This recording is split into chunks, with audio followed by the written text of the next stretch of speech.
நம்ம எவ்வளவுதான் பணம் சம்பாதிச்சாலும் ஒரு டேஸ்டான சாப்பாடு எடுக்கணும்னா கியூல நின்று தான் ஆகணும். யாருக்காகவும் எதுக்காகவும் எப்போதுமே இந்த 3 விஷயத்தை மட்டும் விட்டுறாத நண்பா. 1 காலை சாப்பாடு, 2 மதிய சாப்பாடு, 3வது இந்த மூதூர் பாசையில பின்னரை சாப்பாடு. என்னடா இவன் 3 வேளை சாப்பாடுன்னு சொல்லிட்டு ஒரு வேளை சாப்பாடை மட்டும் காட்டுறான்னு பாக்குறீங்களா? அவ்வளவு பெருசா யோசிக்க வேண்டிய அவசியம் இல்ல. இதுதான் MBC. மூதூர்லயே சஹரான் தலைவர்கிட்ட வேற லெவல் சாப்பாடு. இந்த ஹஜ் பெருநாளை முன்னிட்டு சஹரான் தலைவர் ஸ்பெஷலான ஆஃபர் ஒன்று கொடுக்குறாரு. என்னன்னு பாக்குறீங்களா? ஒரு ஃபுல் சஹன் ஒரு 5 பேர் உண்ற மாதிரி இருக்கும். அவ்வளவு பெரிய அமௌண்ட்ல 4000 ரூபாய் தான். இதுல என்னென்னலாம் இருக்கு அப்படின்னு யோசிக்கிறீங்களா? முக்கியமா ஒரு சுட்ட கோழி ஒண்ணு, கடலை குருமா, 4 முட்டை, ஜேம், இறைச்சிக்கறி 2, களியா, எவ்வளவும் 4000 ரூபாய். அடுத்தது அரைச்சக ஒரு 3 பேர் உண்ற மாதிரி இருக்கும், 2500 ரூபாய். அதுல ஸ்பெஷலா ஒரு சுட்ட கோழி அரைவாசி, கடலை குருமா, 2 முட்டை, ஜேம், இறைச்சிக்கறி 1, களியா. இது என்ன அப்படின்னு பாக்குறதுக்கு முன்னுக்கு முக்கியமான ஒரு விஷயம் எங்க இருக்குன்னு யோசிக்க வேணாம். நம்ம பெரிய பாலத்துக்கு கொமர்ஷியல் கிரெடிட் அதுக்கு அப்படியே ஆப்போசிட்டா இருக்கு. இதுதான் சஹரான் பாயிர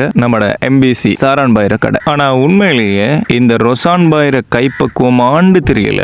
அப்படி ஒரு டேஸ்ட். ரொசான் தலைவர் வேற லெவல். ஃபர்ஸ்ட் கையை காட்டும் போது சிரிப்புலாம் வரையில. ஆனா உங்களை பார்த்தப்போ அப்படி ஒரு சிரிப்பு. தலைவர் என்னதான் ஜோக் அடிச்சாருன்னு விளங்கல, பட் ஜோக் அடிச்சாப்புல இருந்துக்கு சிரிப்பு வந்துட்டு